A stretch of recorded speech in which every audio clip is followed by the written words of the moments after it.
the break. Let's go political. Yeah. Now, there are 3 pending federal judges' orders being openly ignored by your president. Not 1, not 2, but there are currently 3 orders of execution from 3 federal judges that are being ignored. Come on. I know.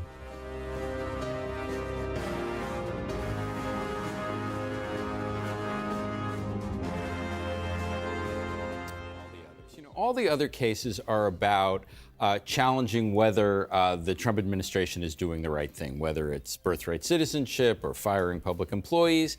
What's different about this Rhode Island case is that he has already ruled that the Trump administration was wrong to withhold these funds.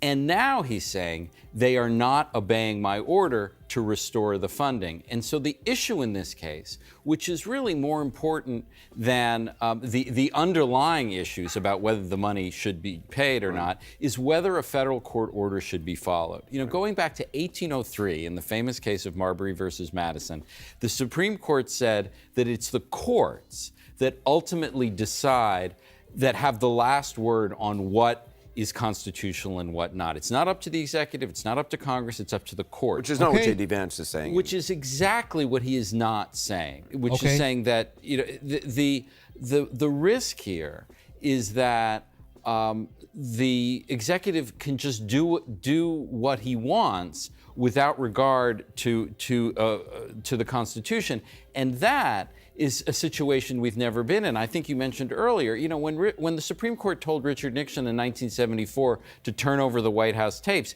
he didn't want to do it, but he did it because the Supreme Court told him to.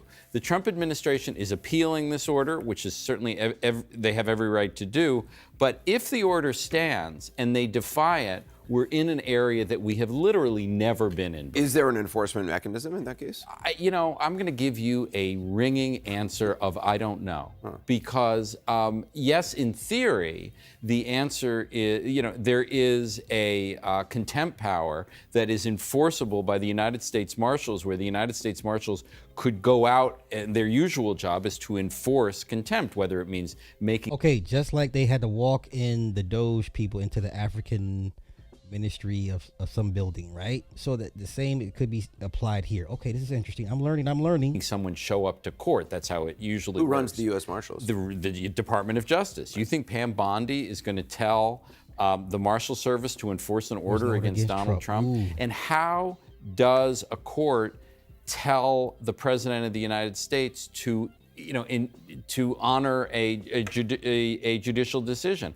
I don't know how that would work. Could he impose fines? He's certainly not going to lock up the president.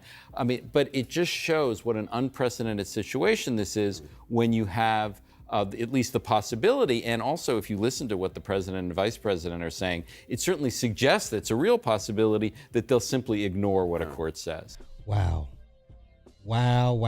So that's where we're at now, huh? So wait.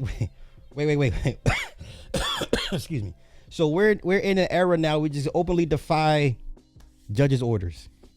Now, for all you regular folk in the chat, why don't you go commit some type of crime? Do something where a judge has to tell you to do something, and let it not happen, and don't follow the judge's orders, and report back to me how that worked out.